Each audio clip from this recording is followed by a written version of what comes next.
Nesses anos de busca espiritual e busca de autoconhecimento, eu vejo que eu passei e vejo muita gente passar também por um processo muito similar, assim, umas etapas dessa jornada que são muito similares. Eu quero dividir contigo aqui para você ter mais clareza do que pode estar acontecendo aí, pode te ajudar a perceber o que está por vir ainda, para ficar mais atento e evitar de ter umas dor de cabeça que não precisa ter. Essas fases que eu vou descrever aqui, elas são muito comuns em quem está buscando autoconhecimento por si só, buscando através da internet, buscando através de livros, faz cursos diferentes e não se dedica exclusivamente a uma única tradição. Pessoas que se dedicam exclusivamente a uma única tradição passam por uma outra jornada, passam por um outro processo, que eu já vi algumas similaridades também, e eu tenho bons amigos, eu tenho pessoas próximas de mim que são do budismo tibetano, que são do Vedanta, que são firmadas nessa caminhada, fazem todos os rituais, fazem todas as coisas, e passam também por suas adversidades no meio do caminho, como qualquer jornada espiritual. Então não acredito que exista um caminho melhor ou pior, são opções diferentes que você tem. A gente vive na era do conhecimento, vive na era da informação, e você, com discernimento, você pode escolher boas fontes para estudar, bons livros, boas referências, boas pessoas com quem você tem afinidade para você se dedicar ao estudo. Ou também, se você quer se amparar num conhecimento ancestral e quer só beber daquela fonte ali, porque é muito conhecimento e de fato vai exigir bastante do seu tempo para você só entender o budismo, para você só entender o taoísmo, se dedica a um caminho só, com alguma referência que seja boa também, que isso também vai te levar num lugar de mais plenitude, mais satisfação, mais paz, mais felicidade. Fundamentalmente isso que a gente quer. Na minha jornada eu bebo bastante do taoísmo, gosto muito do budismo também, me relaciono ali com o Vedanta, gosto daquele conhecimento, acho que ele explica muitas coisas muito bem, mas não aprofundo, não entro tanto assim, e também gosto bastante de me relacionar com as tradições xamânicas, especificamente a tradição Yawanawá, do povo da Amazônia, povo do Acre, com quem eu tenho muita gratidão e sempre aprendo bastante quando estou em contato com eles. Mas eu sou um aluno, sou um estudante livre, sou um estudante que busca diferentes referências e pessoas com as quais eu gero uma afinidade e falo assim, o que mais você tem para dividir? Seja autor, seja livro, seja uma tradição, vou ali, né, durante um determinado tempo. Isso é legal, se dedica a algum determinado tempo num único caminho também, antes de mudar de caminho, para você ter um mínimo de embasamento sobre alguma coisa. Mas vamos lá, se você está se abrindo agora para o autoconhecimento, isso que eu vou descrever aqui vai te dar um amparo de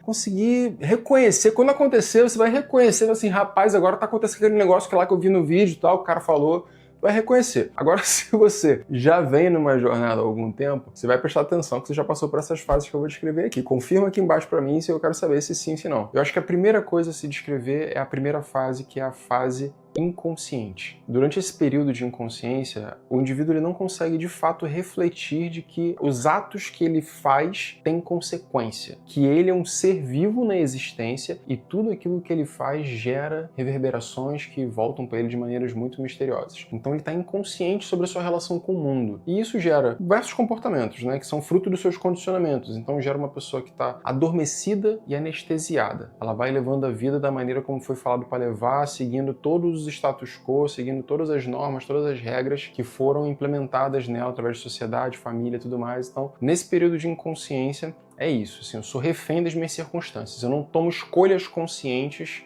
para que eu possa construir uma relação diferente com a vida, com a minha vida e com o universo à minha volta. Essa pessoa muitas vezes ainda tem uma mentalidade de vítima, profere muitas palavras de reclamação, tem um loop mental assim de se sentir incapaz, se sentir impotente diante da realidade, e isso é fruto de condicionamento, fruto de encoraçamento, fruto de uma construção social, uma construção parental, que é o que fez você, ou quem quer que seja que você conheça que esteja nessa condição, fez essa pessoa ser desse jeito. Ela foi vítima das circunstâncias, ela ainda não se vê como protagonista, e ela acredita que o mundo é mal mesmo e que o mundo é como é. Ela nem acredita nada sobre isso, ela não reflete sobre isso. Ela tá só sendo empurrada com o vento mesmo, sabe? Ela é uma pessoa que tá dormindo, de fato, dormindo. E aí essa pessoa que tá dormindo, ela tá sendo tão empurrada contra as suas tendências naturais, contra os seus entusiasmos, ela ainda é muito refém das suas vergonhas, dos seus medos, das suas coisas, então ela ainda não tem esse lugar de poder pessoal e ela vai se colocando em condições que não é para ela. Ela vai se apertando dentro de espaços que não é para ela, dentro de um trabalho, dentro de um relacionamento, dentro de circunstâncias que não tem nada a ver com ela mesma. Nesse ponto, ela vai passar por algum tipo de desafio. Ela pode ter alguma doença de nível psíquico, de nível físico, pode sofrer acidentes, pode sofrer uma perda, pode ter um vazio existencial muito profundo, ela pode entrar em desesperos, ou ela pode também, por alguma razão misteriosa, milagrosa da vida, por um contato com alguém, por um contato com uma pessoa que ajude ela a ver o mundo de um novo jeito, né? Um professor, um amigo que faça ela abrir os olhos e tal, ela pode abrir a segunda fase, que é a fase do despertar. A fase do despertar é incrível, é entrar no mundo lúdico, é perceber o mundo como um grande faz de conta, como uma grande fantasia e entrar realmente num momento de muita avidez por novo conhecimento. Aí essa pessoa que ainda não tem bagagem, porque não tinha bagagem nenhuma, não manjava de nada, não entendia sobre nada, não tinha curiosidade sobre nada desse tema também, tudo para ela é novo e tudo para ela gera encantamento. Então ela vai buscar em todas as tradições, ela vai buscar em todas as místicas, ela vai ouvir todas as pessoas, qualquer pessoa que apareça falando alguma coisa que tenha a ver com energia, com intuição, com sutilezas, com minúcias da vida, né, com elementos invisíveis da vida, que essa pessoa não tem conhecimento nenhum, ela fica assim, essa pessoa sabe. E aí ela vai atrás. Por quê? Porque ela não tem referencial. Então ela tá aberta, né? Nessa fase do despertar espiritual, essa pessoa começa a conceber a ideia de que ela foi vítima das suas circunstâncias, que ela foi programada para ter a vida que ela tem. E que ela vai assim, pelo amor de Deus, tipo, como assim? Como assim eu construí essa realidade para mim? Que absurdo! E ela pode entrar no momento de revolta. Esse momento de revolta pode ser uma mentalidade até mais agressiva, né? Ela abrir a ira dela de revolta com a sociedade, de revolta com os pais, de revolta com uma religião, revolta com quem quer que seja que ela reconheça que influenciou ela ser da forma como ela é e que ela não está satisfeita com a forma como ela é. Então ela encontra agora os culpados, né? Ela encontra os responsáveis por aquilo e gera esse ódio, né? Pode gerar essa revolta, essa aversão com esses personagens todos. Essa pessoa também pode tentar sair do sistema e ela vai querer viajar o mundo, vai querer fazer transição de carreira, vai querer fazer qualquer outra coisa para ela sair dessa programação, mas ela ainda não tem alicerce, ela ainda não tem base o suficiente para dar esses passos, né? Então ela vai muito no oba-oba, e aí das duas uma, ou ela tem muita fé e realmente ela tá muito aberta para com o mundo, e o mundo ele vai, né, tipo, puxando esse novelo de dentro, assim, isso pode acontecer, foi minha história também de viajar, tipo, a esmo, e cara, deixa a vida me levar, e a vida me levou. Então isso pode acontecer, ou essa pessoa na fase do despertar, ela pode não estar fazendo esses movimentos de sair da sua programação por curiosidade pelo novo, mas sim por revolta do antigo, e aí ela vai criando mais sofrimento para ela, porque o que ela está plantando, as ações dela, estão relacionadas à angústia e não à abertura e não a amor. Então ela tá, através das suas atitudes, por que eu saí de casa, por que eu tô viajando, por que ela tá semeando angústia. É esse o sentimento que tá dentro dela. E não, tipo, a vida é bela e deixa eu me abrir, deixa eu me expandir. Então eu vejo esses dois personagens, assim, né? É um momento que as pessoas estão estudando muitas referências, muita autoajuda também, e ela pode querer mudar muitos hábitos, vindo de referências externas. Não, que aí agora eu tenho que cuidar do meu corpo, eu tenho que ter tanto dinheiro, eu tenho que construir minha casa, eu tenho que manifestar não sei o que lá. Ela começa a colocar um monte de meta pra cima dela, só que ela ainda não desenvolveu uma firmeza, ela ainda não tem firmeza. E aí ela vai colocando uma pressão sobre ela mesma que vai se tornando uma enorme autocrítica, uma enorme autocobrança que ela é incapaz de atingir. E isso vai gerando um determinado grau de sofrimento também. E também pelo fato de que essa pessoa estava no nível adormecido de ignorância e agora ela sabe alguma coisa, ela está se abrindo a perceber a Matrix, perceber a ilusão da realidade à sua volta, ela pode entrar no ego espiritual muito facilmente. Acho que todo mundo cai nessa. Eu nunca vi ninguém passar ileso nessa daí. Entrar no ego espiritual, entrar na arrogância, entrar na vaidade sobre o que ela agora sabe, sobre o que agora ela aprendeu, sobre como os outros são não sei o que lá e tal, e se colocar nessa condição de superioridade. E isso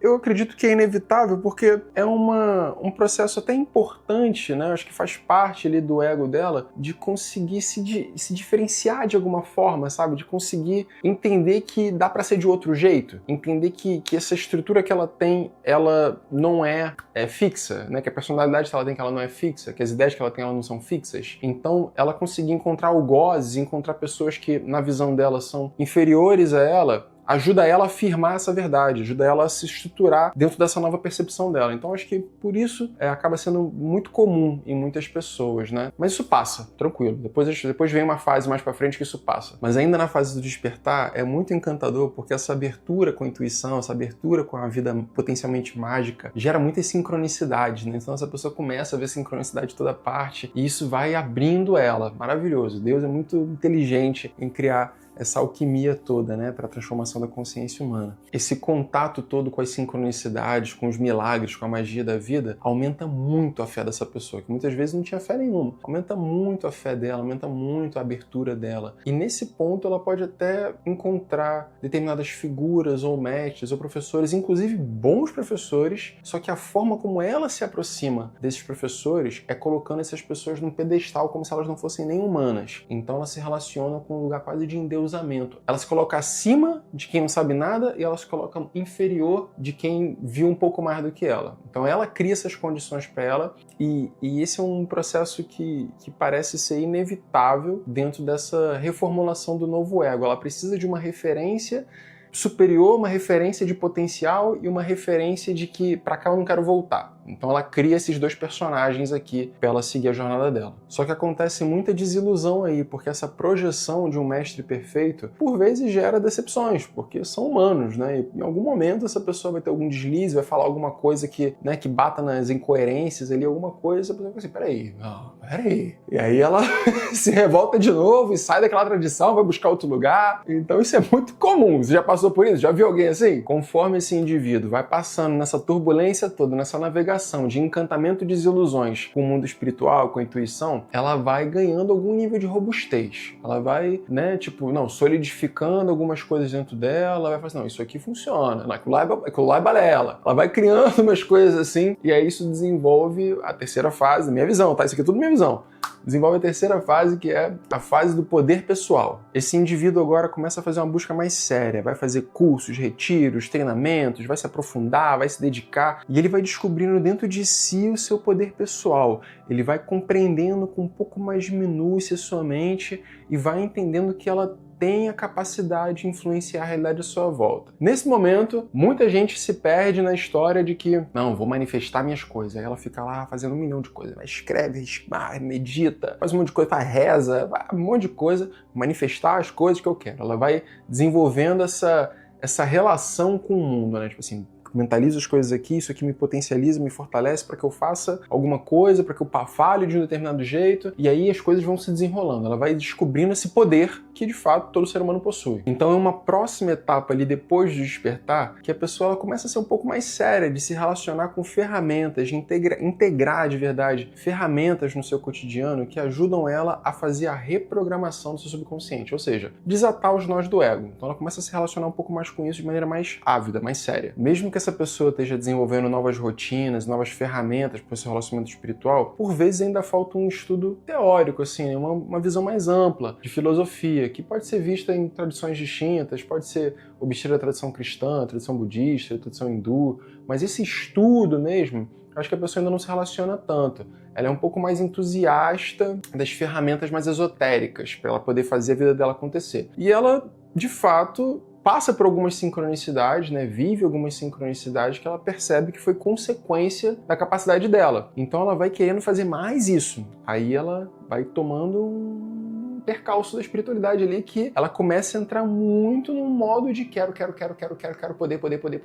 poder, né? Nessa descoberta do poder pessoal, o desejo de poder vai aumentando. E ela nem vê isso crescer dentro dela, o desejo de poder. É um indivíduo que, curiosamente, não se vê mais como vítima, se sente empoderado, tem ferramentas, mas ainda tem muita autocrítica, ainda tem muitas frustrações de não estar manifestando a realidade que deseja, porque colocou suas expectativas lá pra cima e tá lá, tipo, imerso em querer fazer aquelas coisas acontecer e se chama, por vezes, né, algumas linhas aí, algumas pessoas vão se chamar de sou co-criadora da minha realidade, sou manifestadora da minha realidade, e vai querer, de qualquer forma, de todos os âmbitos, firmar essa ideia dentro dela. No lugar de ela tá mais focada em adicionar coisas para que ela seja a construtora da realidade dela, do que, de verdade, soltar todas as certezas, soltar todos os conhecimentos para que o universo, Deus, a vida, possa atravessá-la e então dá para ela direções. No lugar dela querer manifestar aquilo que é o objetivo, a meta, bibi, bobó, ela ainda não pegou a visão de que o processo é o contrário. É pegar o que está vindo de dentro, né, o que está pulsando por dentro, como vontade, como desejo, e ser canal. Então, aí nesse desejo, né,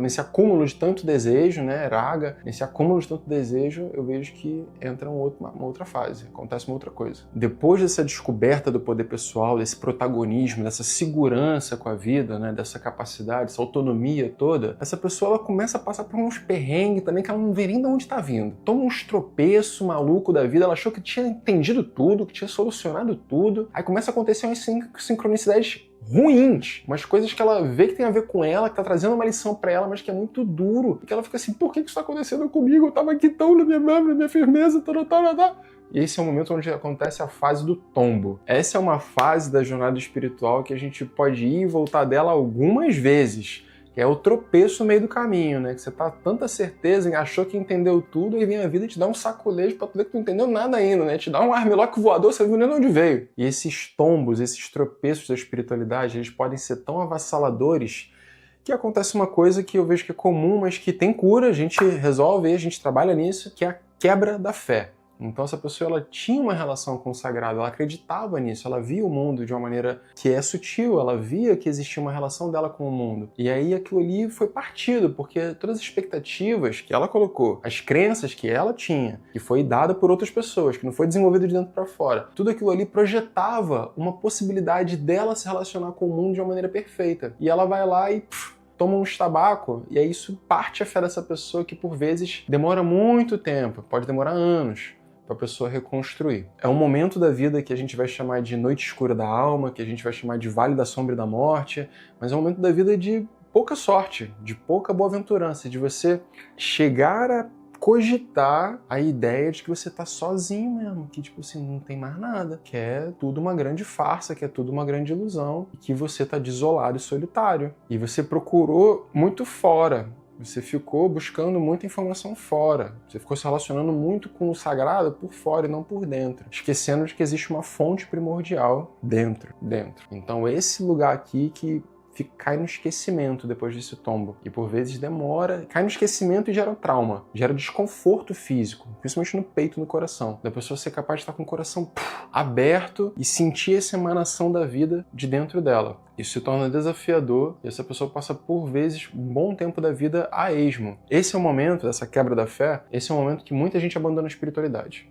Pode ver aí, tem um monte de pessoas até em outros projetos, em outros canais, assim, que elas vão correr pra lá porque elas abandonaram tudo isso. Por quê? Porque elas viveram essa trajetória, né? De tentar ver o mundo de maneira mágica, tentar manifestar as coisas, não conseguiu, depois começou tudo a dar errado e tal. Ela falou assim, foda-se esse negócio todo, não quero saber nada disso. E ela mesma criou as ilusões dela, ela mesma projetou um potencial dela que ela ainda não tinha, acreditando que ela era infalível, acreditando que tudo estava perfeito, e tudo estava perfeito, ela só não conseguia ver perfeição, esse é o ponto. Tudo estava perfeito, a maneira como as coisas estavam acontecendo era sempre um resultado do que ela estava fazendo, do que ela estava semeando, mas ela não conseguia ver isso. Então ela volta para a mentalidade de vítima, isso é terrível, ela volta para a mentalidade de vítima, ela sai desse protagonismo, ela se afasta da sua fé, ela se afasta da sua intuição e por vezes ela volta até para programação. Tem gente que volta para trabalhos e coisas que não estava a fim de fazer porque foi o recurso que conseguiu encontrar para lidar com o mundo diante dos desafios que ela estava enfrentando. Pessoal, essa fase aí do tombo, como eu falei, a gente vai e volta dele algumas vezes. Eu já tomei alguns, mesmo desde que comecei os meus estudos, desde que eu comecei esse canal aqui também, desde que eu comecei a falar sobre espiritualidade, já tomei alguns desses que fica assim desorientado, mas é isso, existem ferramentas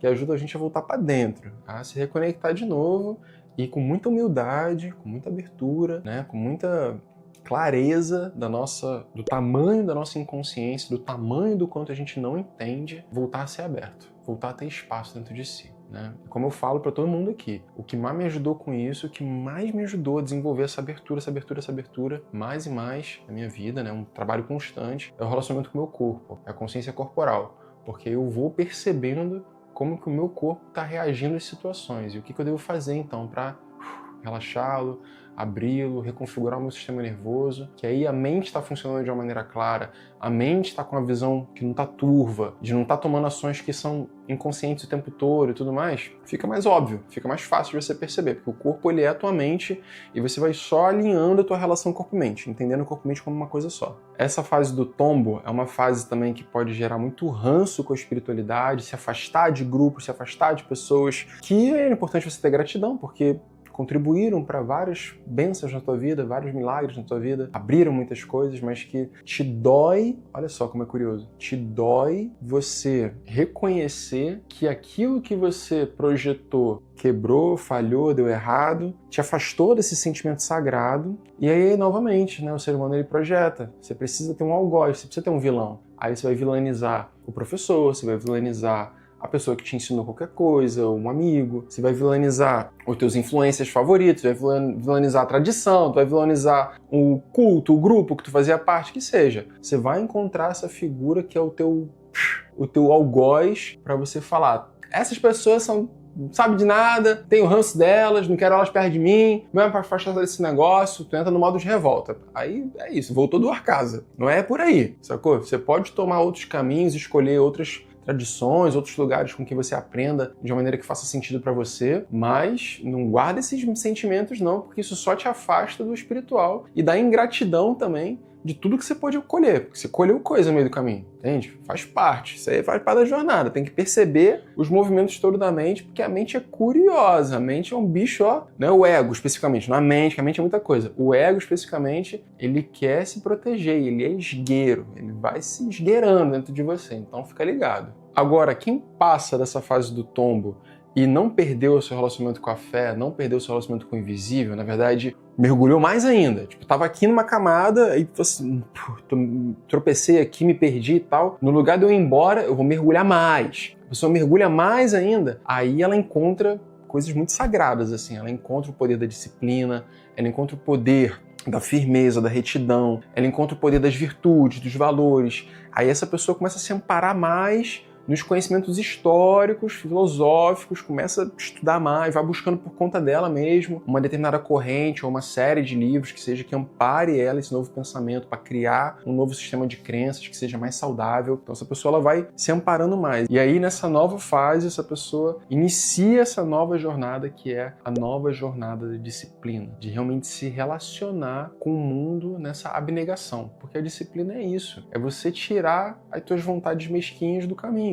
É tirar os teus prazeres do caminho, tirar as tuas rejeições, aquilo que você não gosta do caminho. Quem é esse eu que não gosta? Não gosta por quê? Você vai fazendo essas perguntas e vai entendendo que, peraí, mas isso aqui é bom pra mim. Por que eu não quero fazer? Por que eu não gosto de fazer? Por que eu não gosto de meditar? Por que eu não gosto de me exercitar? Por que eu não gosto de comer bem? Por que eu não gosto de me mover? Por que eu não gosto de falar com fulano? Tu vai tirando esses não gostos no meio do caminho e você vai criando mais retidão, mais disciplina. E isso é uma abnegação de si mesmo. Isso é uma... O que é esse si mesmo? Esse si mesmo que tem vários interesses, vários gostos. Porque você vai reconhecendo ele falando de você e tu fala assim, cala a boca, deixa eu fazer um negócio aqui, que isso aqui é mais importante. Então você começa a se relacionar com a disciplina de uma forma mais fina, e isso pode ser aplicado no seu trabalho, pode ser aplicado na sua saúde, no seu corpo, pode ser aplicado em distintas situações onde você vai mudando e afinando a forma como você se relaciona com o mundo. Isso vai te trazer novas camadas de percepção e novas interpretações sobre o que é disciplina, afinal. Disciplina, você vai entendendo que disciplina é compromisso, que disciplina é amor próprio e que quando você está disciplinado,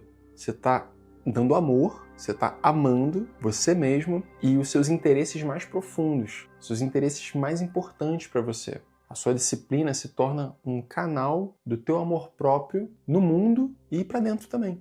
E você vai percebendo essas nuances assim, né, do que é se dedicar, do que é se relacionar, do que é se envolver e qual o cuidado que eu preciso ter nisso. E que isso é um esforço diário, que isso é um sacrifício, um trabalho sagrado, sacro ofício, todo santo dia, todo santo dia. E que não é porque é todo santo dia que é um porre, pelo contrário, é belo, é lindo. Que bom que você tem uma coisa para fazer, sabe? Que bom que o seu tempo está sendo consumido. Porque existe uma ilusão de que o tédio e o fazer o nada nos é suficiente. E não é. É um momento de recarga. Mas se você só vivesse aqui, se você não tem nada, se você não tem objetivos, se você não tem aonde alocar a tua força vital, você também definha, entende? Então ter desafios, ter o que fazer é belo. Ter sacrifício, ter aonde dedicar a sua vida é belo. E você vai aprendendo pouco a pouco a olhar para isso desse jeito, a olhar para isso assim, cara, que incrível, que bom, que prazer que eu posso alocar nisso, né? Como é que eu posso extrair prazer disso aqui, entende? Como é que eu posso extrair prazer do meu trabalho? Como é que eu posso extrair prazer das situações que são desafiadoras? Entendendo, não porque tudo precisa dar prazer, mas porque tudo é Deus, pô. E o Deus é um enorme repositório de prazer. Deus é um enorme repositório de prazer.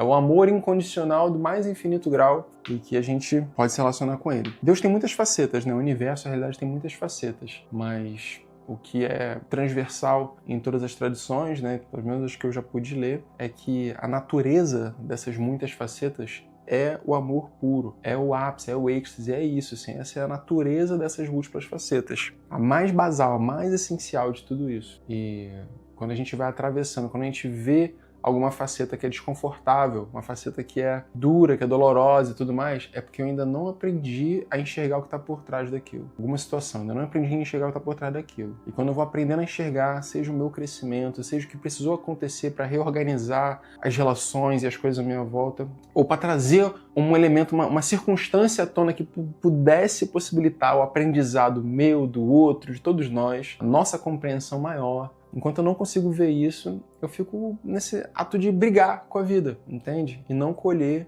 o amor que está brotando em todas as situações. É isso, é um treino de percepção, que a meditação, para mim, é a ferramenta mais profunda, mais eficaz para isso. Meditação e o relaxamento com consciência com o corpo, né? Que é a meditação profunda. Então, nessa última fase da descoberta de disciplina, a gente vai se relacionando de maneira mais fina com o Dharma, com as leis espirituais, com as leis universais que atravessam tantas tradições. A gente vai entendendo a profundidade que tem no Dharma, que não é só uma frase ao vento, não é só uma palavra ao vento, não é só um conceito, não. É um enraizamento, é uma mudança profunda da forma de ser, de se relacionar com o mundo, que exige um descosturar, um desatar de tudo aquilo que foi acoplado em você ao longo de 30, 40, 50 anos. Tu vai ganhando consciência sobre o quão profunda era a sabedoria desses sábios que deixaram aqui esses textos sagrados todos para o nosso estudo. Seja em qualquer tradição espiritual que lhe encantar. Pode ser no budismo, no sufismo, no cristianismo, no taoísmo, na umbanda, em qualquer outra tradição. Você vai entendendo o quão fino era o entendimento